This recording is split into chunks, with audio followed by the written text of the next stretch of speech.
दोस्तों स्वागत है आपका YouTube channel tax mentor online पे।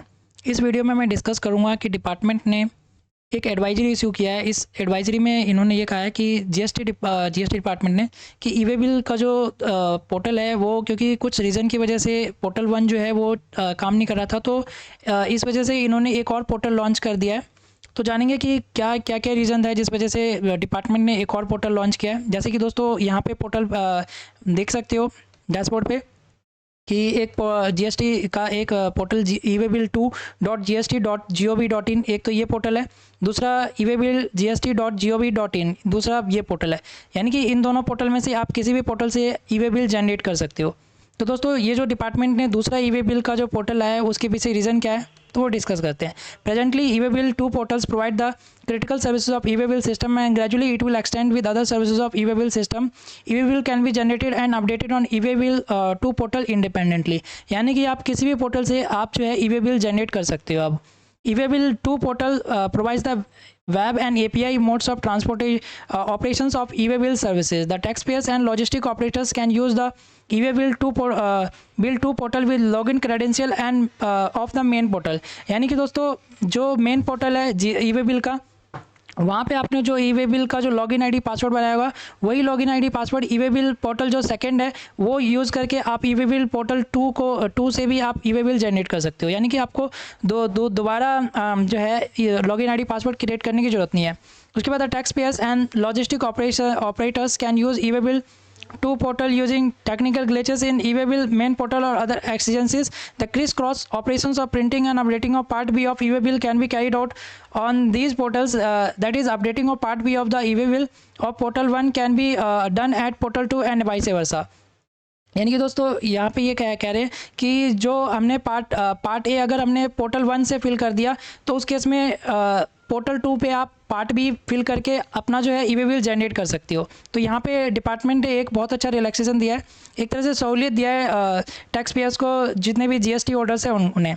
In case e-waybill main portal is non-operational because of technical reasons, the Part B can be updated to e-waybill generated at Portal 1 at Portal B2 and carry both the e-waybill slips। यानी कि दोस्तों अगर portal 1 पे कुछ technical reason की वजह से काम नहीं कर रहा है और आपने पार्ट ए क्रिएट कर लिया है तो उस केस में आप पार्ट बी जो है सेकेंड पोर्टल से जनरेट करके आप ई-waybill जनरेट कर सकते हो। उसके बाद दोस्तों हम ये जानेंगे कि आखिर ई-waybill होता क्या है और ये किन लोगों को रिक्वायरमेंट होता है, कौन कौन से केसेस में हमें ई वे बिल की ज़रूरत नहीं है। तो ये सब चीज़ें मैं इस वीडियो में डिस्कस करूँगा।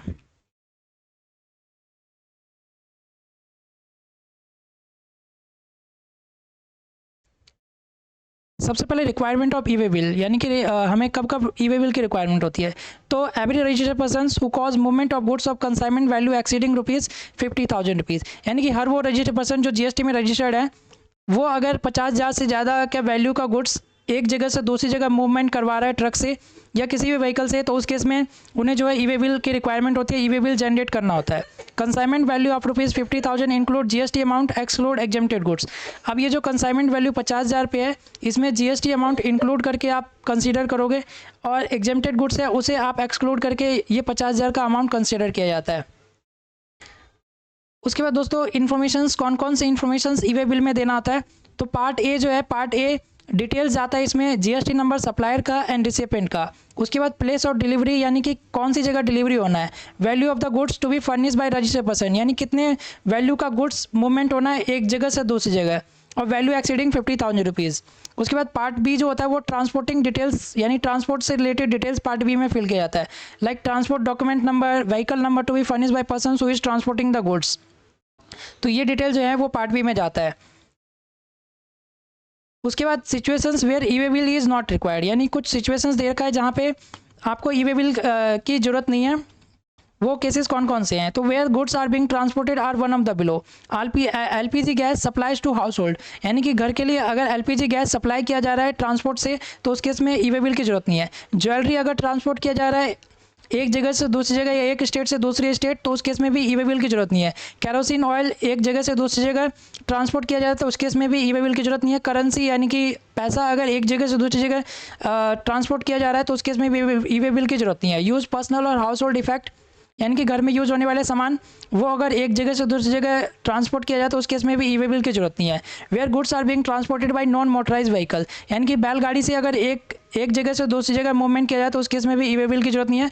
Where the goods being transported are exempt from GST, यानी कि हम उन गुड्स को एक जगह से दूसरी जगह मूव करवा रहे हैं जो जीएसटी से एग्जेम्प्ट है, तो उस केस में भी ई वे बिल की जरूरत नहीं है। Where goods are being transported are transit cargo from और टू नेपाल और भूटान, यानी कि हम नेपाल या भूटान को कोई गुड्स ट्रांसपोर्ट कर रहे हैं या वहाँ से हम कोई गुड्स ट्रांसपोर्ट करवा रहे हैं, तो उस केस में भी ई वे बिल की जरूरत नहीं है। तो दोस्तों ये कुछ सिचुएशंस है जहाँ पे ई वे बिल की जरूरत नहीं है।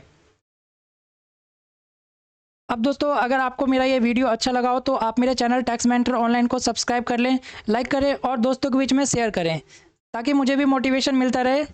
थैंक यू दोस्तों।